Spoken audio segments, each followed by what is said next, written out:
Hello viewers, আসসালামু আলাইকুম। আজ আমি আপনাদের খুব সহজেই চিকেন স্টেক রান্না করে দেখাবো।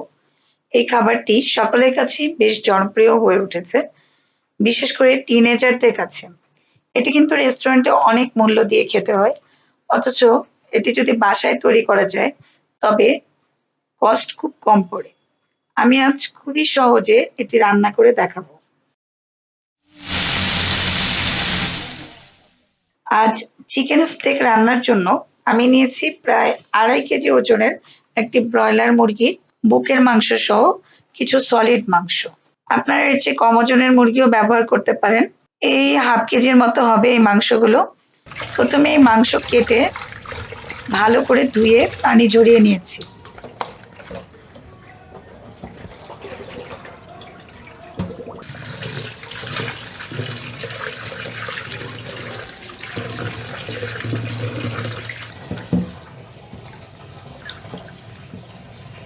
এখন মাংসের মধ্যে একে একে ১ চা চামচ আদা বাটা, ১ চা চামচ রসুন বাটা, ১ টেবিল চামচ গোলমরিচ গুঁড়া, ১ টেবিল চামচ মরিচের গুঁড়া, ১.৫ চা চামচ লবণ, ২ টেবিল চামচ সয়া সস,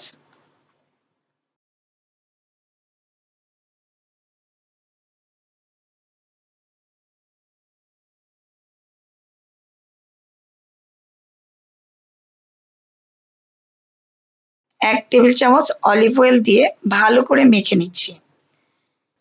এই যে মেরিনেটে আমি তেল ব্যবহার করছি, এটির কারণ স্টেক যেন ড্রাই না হয়ে যায়। এরপর এটিকে ফ্রিজে ১.৫ ঘন্টার মতো রেখে দিলাম মেরিনেট করার জন্য। সবসময় মনে রাখা উচিত এটি কমপক্ষে ১ ঘন্টা মেরিনেট করতে হবে। আমি ১.৫ ঘন্টা পর ফিরলাম। প্রথমেই একটি প্যান নিয়ে তাতে ১.৫ টেবিল চামচ অলিভ অয়েল গরম করে নিলাম।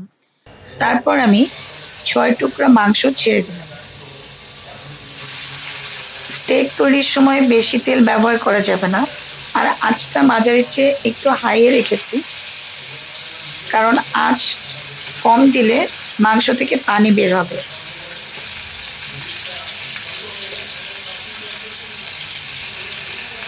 এভাবে এক সাইড আমি ৪ মিনিট ভেজে নিলাম।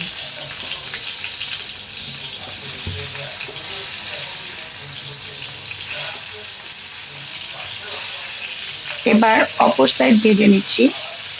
এই সাইডে আমি ৩ মিনিট ভেজে নিচ্ছি। আর মাংসের পিসগুলো বেশিক্ষণ ধরে ভাজলে বেশি শক্ত হয়ে যাবে, জুসি জুসি থাকবে না, তাহলে স্টেকও হবে না।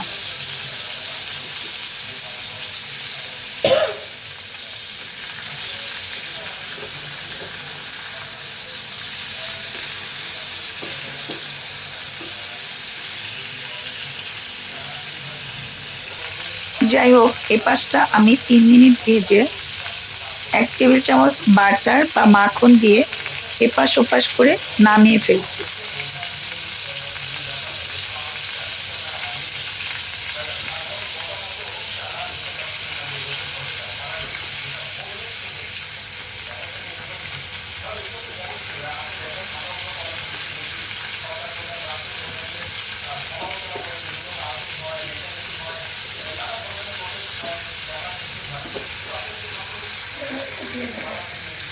হয়ে গেল আমার চিকেন স্টেক।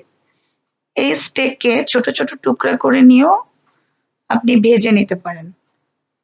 আর এই চিকেন স্টেকের সাথে fried rice, mashed potato, potato wages, French fry, pulao, এমনকি সাদা ভাত, র‍্যামেন সবকিছুই চমৎকার খেতে লাগে।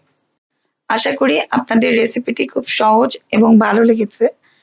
ভালো লাগলে আমার চ্যানেলকে সাবস্ক্রাইব করুন ও পাশে থাকা বেল আইকনটি ক্লিক করুন। আর যারা ইতিমধ্যেই সাবস্ক্রাইব করেছেন তাদের অসংখ্য ধন্যবাদ। সবাই ভালো থাকবেন। আল্লাহ হাফেজ।